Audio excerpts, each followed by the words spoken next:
Bubble Buddies, the 7th episode of Steven Universe, chronologically speaking. And this is what I'm talking about. This is the Steven Universe episode. This is a very good character building episode that also has some great stuff there in the background for you to pick up on pertaining to the show going forward, pertaining to things that we haven't even seen concrete confirmation of in the show at the point that we are currently. I will talk about that in a minute. But first of all, Connie Maheshwaran.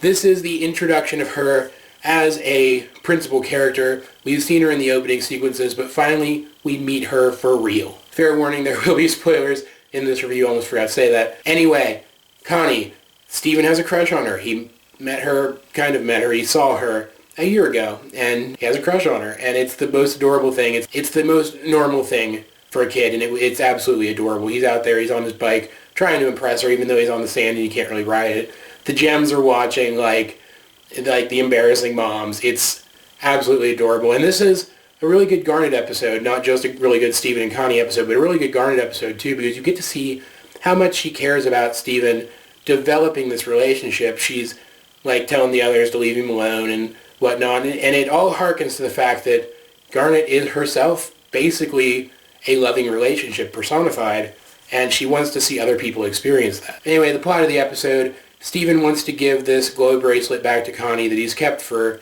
the better part of a year, wanting to give it back to her next time he saw her.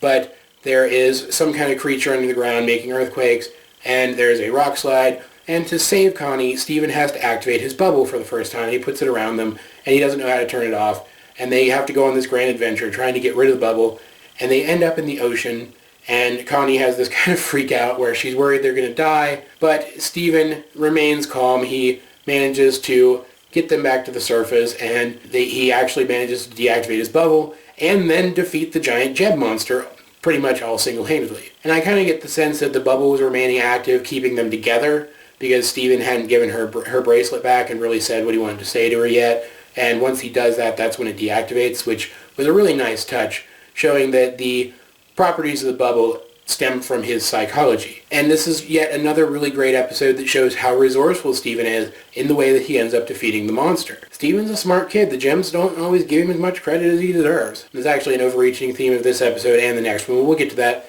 when we talk about the next episode. And honestly, there's not really that much more to talk about in this episode. It's a really great character introduction for Connie. We learn everything we need to know about her. We get to see Steven interact with this person that he is clearly interested in, which is something we've never seen before. And we get to see this relationship between the two of them. We get to see how it begins. And it's just a cute little episode that also has some good lore, some good character building, and some good action in it. It was all around a good episode, and it's one that I really enjoyed rewatching for this series of reviews. And now moving on to the reveal that hasn't even been talked about in the show yet. If you look really closely, as Connie and Steven are rolling the bubble on the seafloor, along the seafloor, you can see a giant sword made of stone sitting on the seafloor that looks like it's made from Amethyst's whip, Garnet's gauntlets, and Pearl's spear, which would make it the weapon of the gem fusion that the temple was built in the likeness of. If this turns out to be true,